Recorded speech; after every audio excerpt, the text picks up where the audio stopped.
जय भीम, जय संविधान, जय भारत। मेरा नाम नैन्सी है। मैं उत्तर प्रदेश की रहने वाली हूँ। अगर आप हमारे चैनल पर फर्स्ट टाइम विज़िट कर रहे हैं तो ज़रूर इसे सब्सक्राइब कीजिएगा। अभी हाल ही की घटना राजस्थान जालौर में एक तीसरी क्लास के छात्र को मटकी से पानी पीने पर उसके टीचर ने उसकी हत्या कर दी।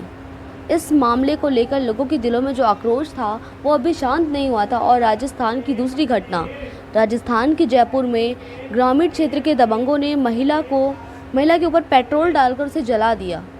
लगभग 180% महिला जल चुकी थी। उसे हॉस्पिटल ले जाया गया, लेकिन वहां उसने दम तोड़ दिया।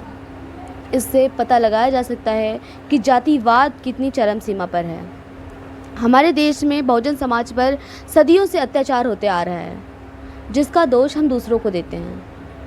लेकिन सच तो ये है कि हमारी आपसी फूट की वजह से ही हम पर अत्याचार होते हैं। जब तक हम एकजुट नहीं होंगे तब तक ये अत्याचार हमारे ऊपर होता रहेगा। खुद को नीचा, श्रेष्ठ, ऊंचा समझने वाले सिर्फ जातिवाद को बढ़ावा देते हैं। इसे ख़त्म करना है तो उस मजहब, उस जाति को त्यागना होगा। जिस प्रकार 14 अक्टूबर 1956 में बाबा साहब डॉक्टर अंबेडकर ने हिंदू धर्म को त्याग करके बौद्ध धर्म अपनाया था।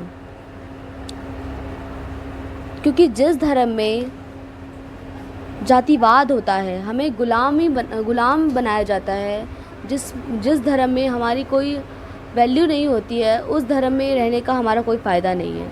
जिस धर्म में हमारे साथ अत्याचार होते हैं, उस धर्म में रहने का हमारे लिए कोई मतलब नहीं है। याद कीजिए कि जब निर्भया कांड हुआ था तो इस देश के नागरिक किस प्रकार चिंतित थे। निर्भया को अपनी बेटी मानकर ही उसके लिए आवाज़ उठा रहे थे। लेकिन आज वो लोग कहाँ गए जब बिल्किस बानो के साथ अत्याचार हुआ है? उनके वक्त ये देश ही नहीं है। और नागरिक हिंदू और मुसलमान हैं। जो चुप है उनकी चुप्पी शर्मनाक है। इस पर कोई क्यों नहीं बोल रहा? इसलिए हमें ऐसी जाति, ऐसे धर्म को त्यागना होगा जिसमें हमारे साथ इतना जातिवाद होता है, हम पर अत्याचार किया जाता है।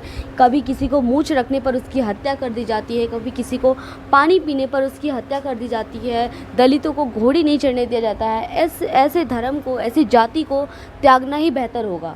जिस धर्म में हमारी इज्जत नहीं है, जिस धर्म में हमारे साथ अत्याचार होते हैं, उस धर्म का हमारे लिए क्या महत्व। बाबा साहब अम्बेडकर जी ने कहा था कि मैंने तुम्हारे लिए जो कुछ भी किया है वह बेहद मुसीबतों और अत्यंत दुखों और बेशुमार विरोधियों का मुकाबला करके किया है। यह कारवां आज जिस जगह पर है, इस जगह पर मैं इसे बड़ी मुसीबतों के साथ यहाँ लाया हूँ। तुम्हारा कर्तव्य है कि यह कारवां सदा ही आगे बढ़ता रहे। बेशक कितनी भी रुकावटें क्यों ना हो, यदि मेरे अनुयायी इसे आगे बढ़ा सकें तो यदि मेरे अनुयायी इसे आगे ना बढ़ा सकें तो वह इसे यहीं छोड़ दें, पर किसी की भी हालत में इसे पीछे ना जाने दें। बाबा साहब ने यह समझाते हुए हमें अंतिम संदेश दिया था। और जब तक जातियां इस देश में रहेंगी तब तक हर एक दलित पर अत्याचार होता रहेगा, हर पिछड़ा वर्ग के साथ अत्याचार होगा। यहाँ पर सरकार शिक्षा, नौकरी, रोजगार पर बात करने को तैयार नहीं है। पूरे देश में सिर्फ जातिवाद फैला हुआ है। अगर आपको वीडियो पसंद आई तो please like and subscribe and share ज़रूर करना। धन्यवाद।